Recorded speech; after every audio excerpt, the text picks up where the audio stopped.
You know that moment when you're speaking English, you go to point at something and your brain just stops? Is it this, that, these, or those? Well, you are definitely not alone. But what if I told you there's a super simple secret to getting it right every single time? Stick around because we are about to make these words your best friends. Right, these four little words. They seem so simple, but man, they can trip people up. Is it this book that I'm holding, or that book way over on the shelf? It feels kind of confusing, I get it, but the solution isn't about memorizing a bunch of complicated grammar rules. It's about unlocking a really simple code. So you can forget the thick grammar books for this one. To totally crack this puzzle, you only need 2 keys. That's it. Just 2 simple questions that will lead you to the right answer every single time. Ready? Let's unlock this.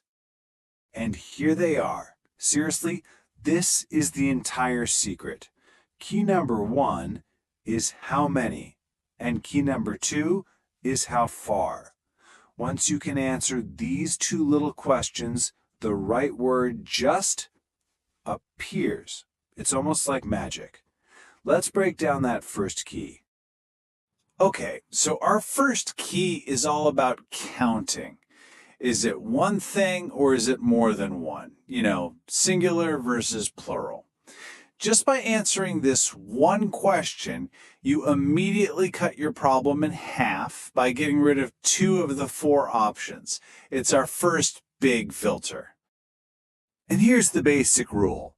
If you're talking about just one thing, you're going to use either this or that.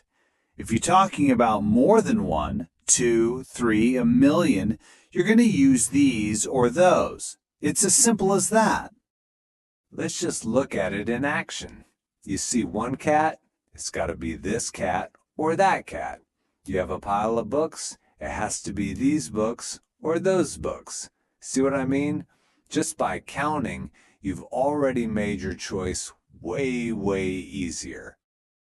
Now for our second key, the final piece of this puzzle.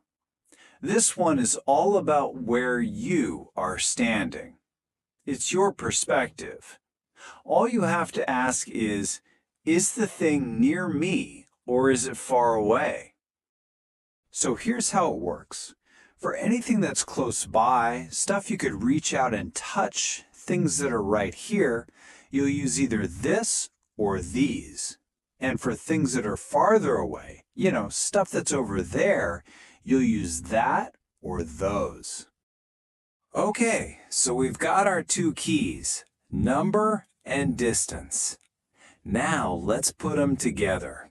This is where the magic really happens. You're about to see how these 2 simple questions create a foolproof system for picking the right word. Just look at this chart. It lays everything out perfectly. Let's try it. Say you've got one thing, so you're in the singular column. And it's right here next to you, so you're in the near row. Where do they meet? At this. Now, what if you have multiple things? Way over there, plural column, far row, and you land right on those. It's a perfect grid. No more guessing. Oh, and here's a quick pro tip for you. Sometimes you'll use these words right before a noun, like this apple. We call that an adjective. Other times, you can just use the word by itself, like I like this. That's a pronoun. But the great news? The 2-key system we just learned works perfectly for both situations. All right, enough with the rules and charts. Theory is great, but let's see how this stuff actually works in real life. We'll look at a couple of conversations, and you'll see how native speakers use these 2 keys without even thinking about it. Okay, so in this one, the man is probably holding or standing right next to some jeans. So he says, these jeans. That's plural and near. But the woman, she's talking about a different pair, maybe across the store. They're far from her, so she uses those, plural and far. It's all about their individual perspectives. And in this example, the man is probably holding the coffee maker, or it's right in front of him. So he asks about this coffee maker. That's singular and near to him. But for the woman behind the counter, that same coffee maker is farther away from her, so she refers to it as that, singular and far from her. It makes perfect sense.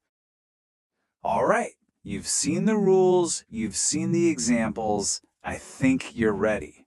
Now it's your turn to put the two-key method to the test. Let's do a quick quiz to really lock this in. Okay, first question. Imagine you are holding a book in your hand. So you'd say, how could you buy something like? Think about it. Key number 1, how many? Key number 2, how far? What's the word? It has to be this, of course. Why? Well, it's one book, so it's singular, and it's in your hand, so it's definitely near. Singular plus near always equals this. See? You got it. All right, ready for the next one? The sentence is, could you bring me book I left in the garden? The biggest clue you need is right there in the sentence. Where's the book? The answer is that. It's one book, which is singular, and in the garden tells us it's far away from the person speaking. So singular plus far, it has to be that. This shows you how the context of the sentence can give you all the clues you need. Okay, last one. Picture this. You've got a bowl of delicious cherries sitting right on your lap. You'd say, these cherries are delicious. Go ahead, apply the two keys, how many and how far. The answer is these. Let's break it down. Cherries is plural, right? So our choice is between these and those. And on your lap is about as near as you can get. Plural plus near gives us these. Fantastic job. So let's just bring this all home. The main thing to remember is this. Don't try to memorize 4 separate words. Just remember to ask 2 questions. First, ask how many to decide between the singular words and the plural words. Then ask how far to decide between what's near and what's far. That's the entire system. You've totally got this. And now you have the complete system. You're the expert. So why wait? Look around you right now, wherever you are. Point to something nearby and say out loud, this is A. Then find something a little farther away and say, that is A. You're already doing it. Congratulations, you've officially mastered demonstratives.